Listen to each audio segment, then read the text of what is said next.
Hello everybody, welcome back to another video on my channel. Today I'm not doing lore on Minecraft, or just Minecraft, because not all of it is lore. Okay. um, Today we're talking about Agony of Man, doing the full track by track. Something that I'm probably going to do as albums come out instead of at the end of the year, because, um, unlike the last video, I decided to research my own album to understand a little bit more about the damn thing before being like, oh yeah, it's just mostly remasters, which this album has some remasters on it. However, that's not the entire fucking album. So I'm a little more proud of it than I was. Um,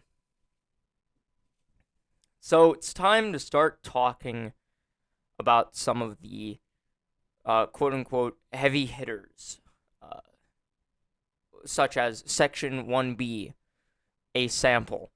Um, Track number one, Section 1B, is an interlude that basically I just wanted to start a new interlude scheme. It really didn't have anything super serious behind it, but then it kind of like evolved into an idea that I might want to do in the future. So who knows? Maybe there'll be an album all about the sections and what they mean, what everything is. I don't know. What I will say is that this one is not very um meaningful other than the time frame it was made in, which was like July, and I'm pretty sure we all know what happened in July. Um yeah. And then it's pretty much the interlude. It doesn't mean much. It's an interlude. Get over it. The next song is The Fool. Um The Fool is very special, shall we say. It is The Fool.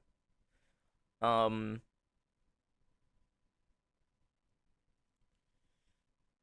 um this song isn't really about much of anything, to be honest.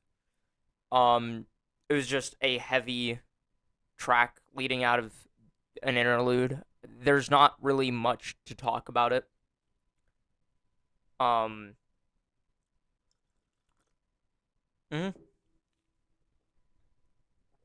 Moving on, we have Second Wind.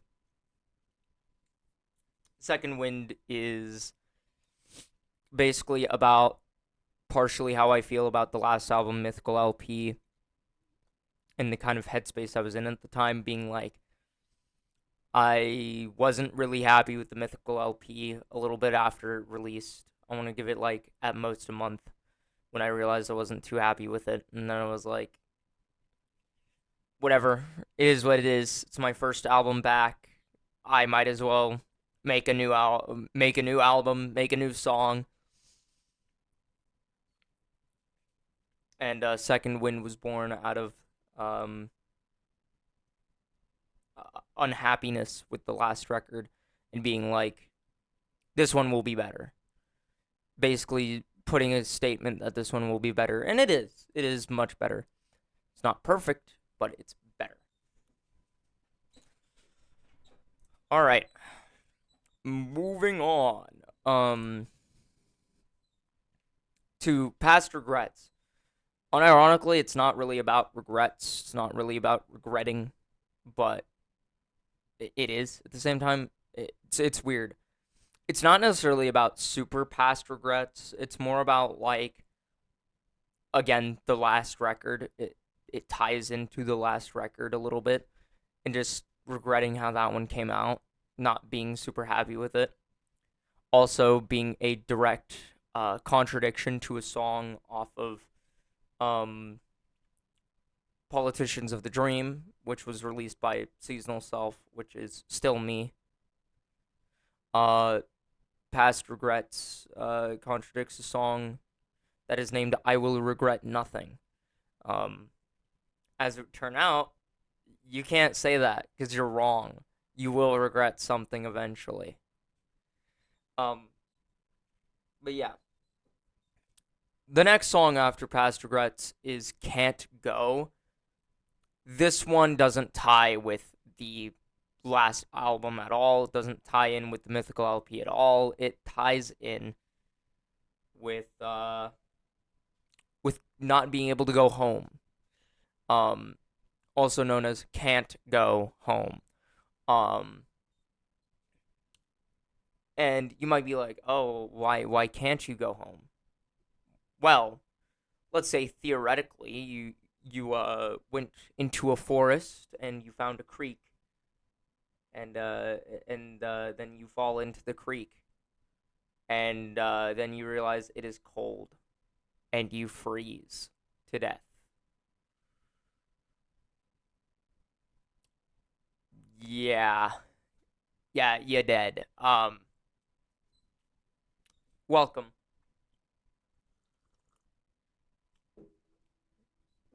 That's what Can't Go is about.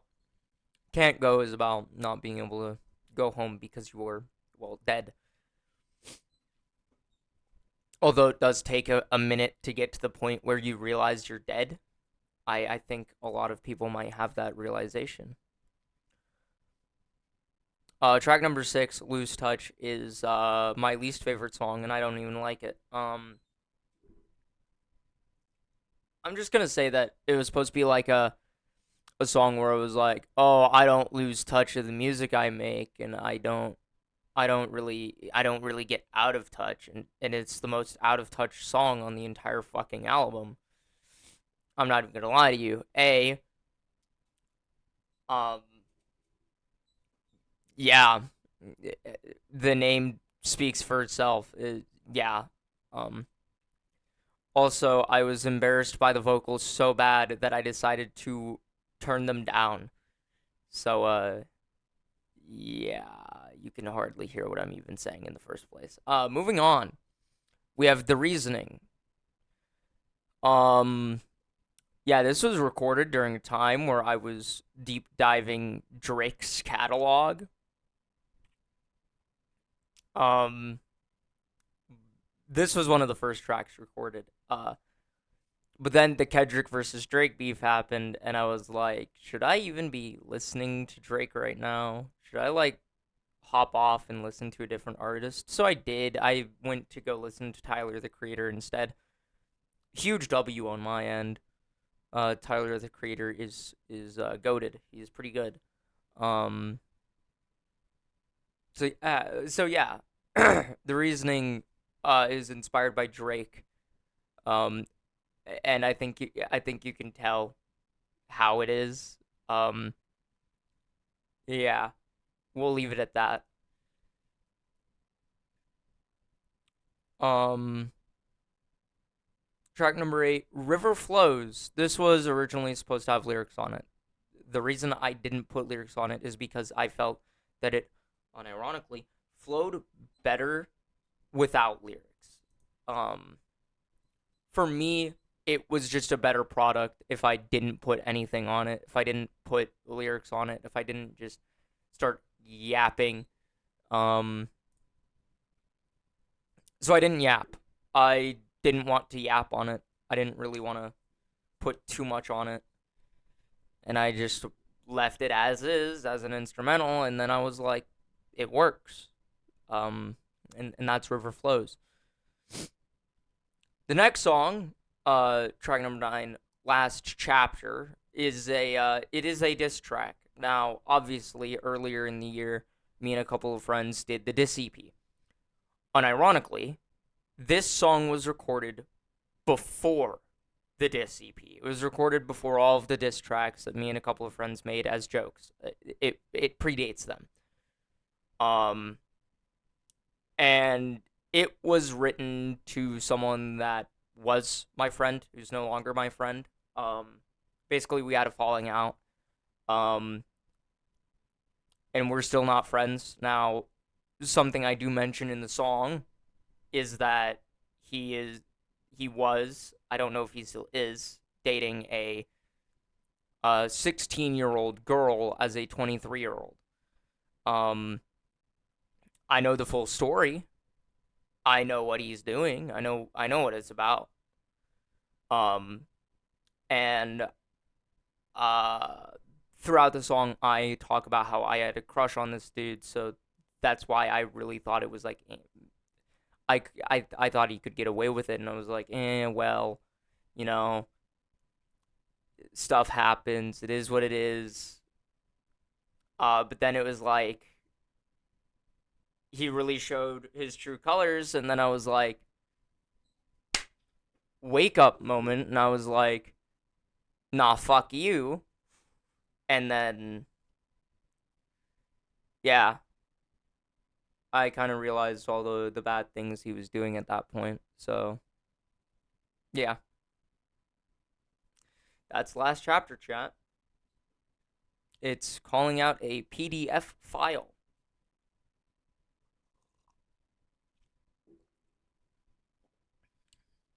The next song is Counting Three. Um, Fairly weird track. Um, it is what happens when you let me cook up a beat at 3 in the fucking morning, and then decide to put bars onto it, and it's a generic stalker track about a dude stalking a woman until he kills her.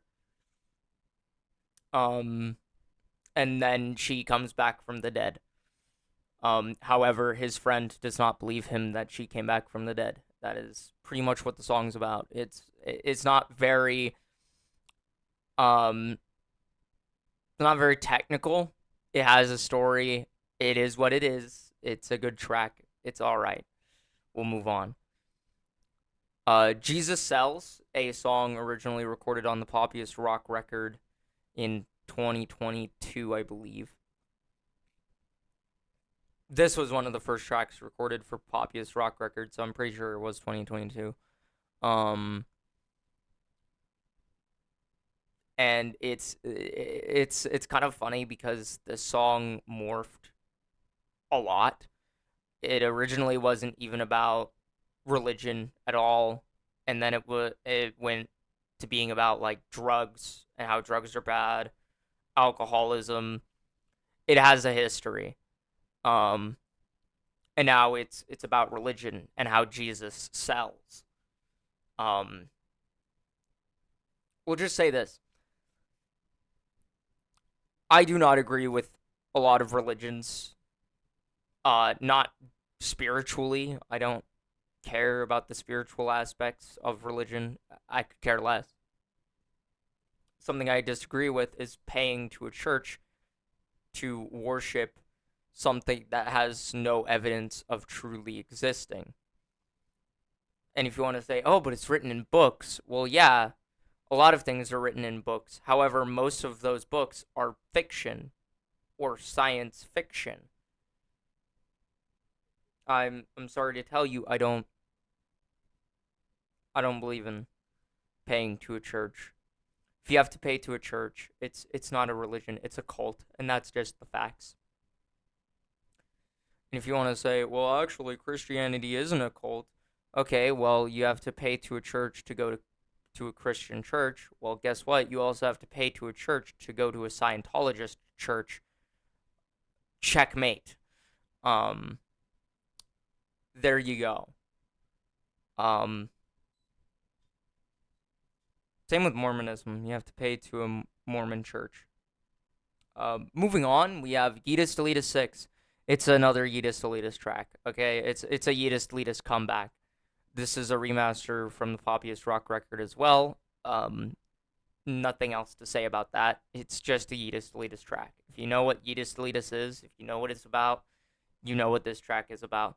It's Yeetus Deletus. Track number 13, known as Femboy Track. This is a comeback song.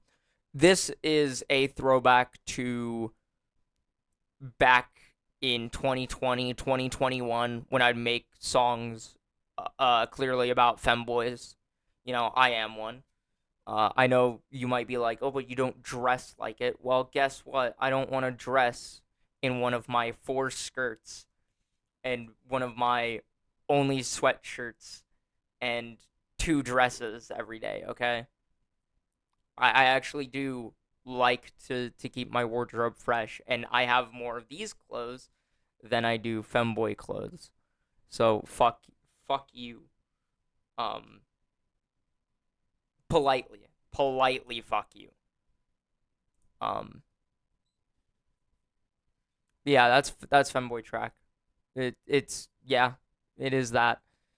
The next song is "I'm Feeling Alone," which is a very deep track. Um, Now these last four tracks, when coming to the track order, was really difficult for me to figure out where I wanted to put them. Um, but I feel like "I'm Feeling Alone" is the only one that's truly perfect, besides "Agony of Man," whereas "Femboy Track" and "Fabricate" could be swapped around probably, and I wouldn't care. Um, "I'm Feeling Alone" is that track that's just like it's a sad song. It is about feeling alone, absolutely, but it's not about dwelling on it. It's not about reveling in sadness. It's about being optimistic. While you might feel alone now, later on you're not going to feel alone and you're going to feel very happy with where you are. You're going to feel good about yourself. You know, whereas right now you couldn't feel any sadder, you couldn't feel any more depressed, you couldn't feel any more angry. You couldn't feel any different. You could be happier. You should feel better, but you know, it's about being optimistic and looking towards the future. And that's the way the song is for me. Um it's a very good song where the verses I'm talking directly to people here. I'm not talking to myself. I'm not talking about my own emotions on this song. You know, even though it comes from a place of my emotions. You know, I wasn't in a very good headspace when recording this album. I wasn't in a good headspace most of this year, if at all, this year. And recording this song, I felt alone. I felt like I couldn't be more angry. I felt like I couldn't be any more depressed. I felt like I couldn't be any more sad. I felt almost everything I poured into this track. And I was like, I don't want people to feel the same way I do. So I said, I said, and the first lyrics that came were the chorus lyrics. Know when you feel alone, like a dog throw a bone, the ties seem to fade. And those have changed and morphed a little bit, and it is what the track is. This whole song is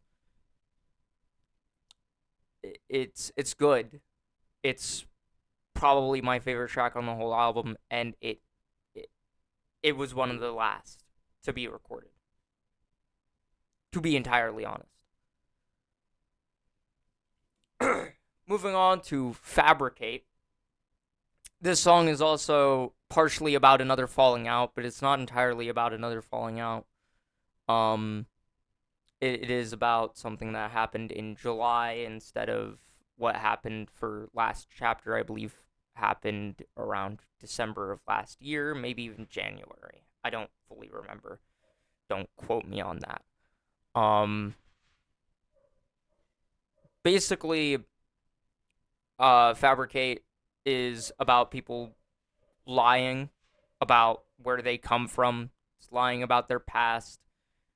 Um, it's lying about the present. It's making pretty much making shit up for the sake of making shit up.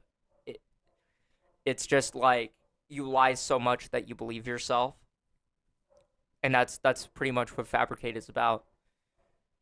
In other words, it's about fabrications.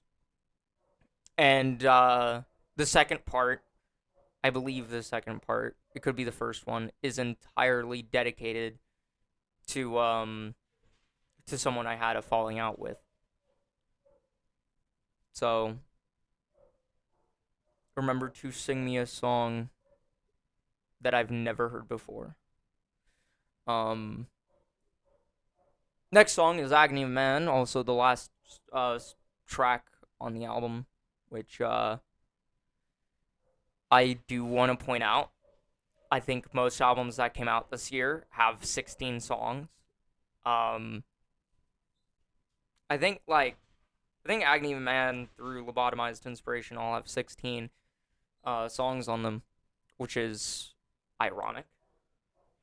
Um, but I do want to point out that Agony of Man is a song that again originally was supposed to have lyrics that I ended up not putting lyrics on.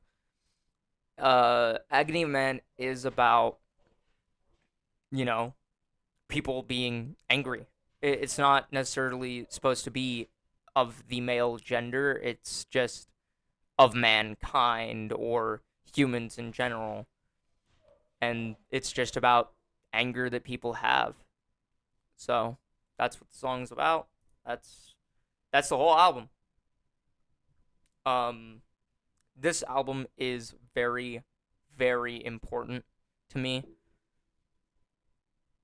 It's pretty much the in between of the Mythical LP and Rob's story. It's just the in between period. And I do want to point out that this in between period is very um odd. I do want to point out that this in between period is very odd for me because um coming off the Mythical LP felt good. It felt like I was in a decent headspace recording the album up until February. Um, and then coming off of the Mythical LP, I didn't feel that great. I released a project I wasn't happy with. Um, and then I moved on. It took me like 6 months between February and August to release this album that felt better. But it wasn't something I was fully happy with. There were still parts of it that I didn't really enjoy. There's still parts of it I don't enjoy. And so it was like, fuck, I need to make a new album to kind of right the wrongs of this album. And didn't happen. It didn't right the wrongs of Agony of Man, nor did it right the wrongs of Mythical LP. And so this year was a whole kerfuffle of trying to figure out what would work to fix the errors until recently I realized I don't have to fix the problems on these records. I can just move on and talk about them and then move on. And so that's what I'm doing here. I'm going to talk about every single record that I release this year and move on. Tomorrow or later today after I shower, I'm going to be hopping on to talking about the next record known as Rob's Story. See you guys later. Bye-bye.